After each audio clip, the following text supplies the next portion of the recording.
few really good questions here.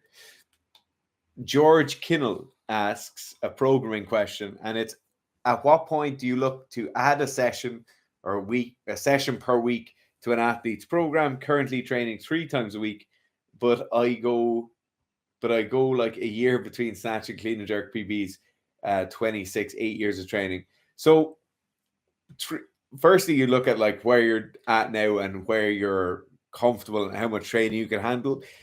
If you're at 3 days a week, George, and you're sore after every training session and you're not doing a massive amount at every training session, but they're really affecting you, like you don't feel great all the time, you're not sharp when you get into your next training session, then that's certainly not the time you look to add a session in.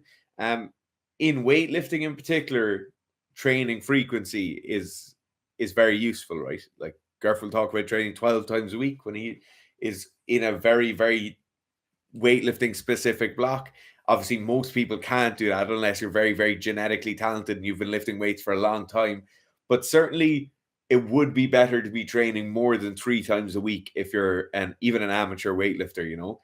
Getting up to 4 sessions a week would probably be beneficial. How I would look at you and judge whether you should be going for 4 sessions a week. The first thing is your general recovery. So, are you feeling really sharp when you get into your next session every time? Or is there a small bit of fatigue there? Do you feel kind of sore, achy, slow when you move around? The next thing I'd look at is the amount of work you're actually doing in the training sessions themselves. So if it's the case where you're having to do 2.5 hour long training sessions to get your snatches, your clean and jerks, your squats, your pulls, and your accessory work done, then it's just going to be better logistically to move that from 3 big belters of training sessions out to 4 slightly less big training sessions. So the logistics of training for 2.5 hours just doesn't work for most people. A shorter session would be more beneficial. The last thing I'd look at then is where your relative weaknesses lie, right? So we talk about needs analyses all the time. Do your weaknesses lie in the fact that you're not getting enough strength training in, or do your weaknesses lie in the fact that you're not getting enough mobility work in, or do your weaknesses lie in the fact that you're not getting enough specific skill practice in? Now, all these things have slightly different answers. If it's a skill practice one, then certainly higher frequency of training is going to be super beneficial.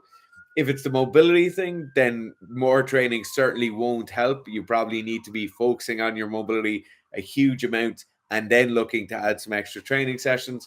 If it's the strength training one, you need to actually quantify your volume over the course of the week and see if you're hitting requisite amount of volume you need for strength outcomes. But hopefully that'll give you a kind of idea of where you might need to start looking. Certainly for weightlifters, 4 days a week would be beneficial. That's why our programs are 4-day-a-week programs for most weightlifters.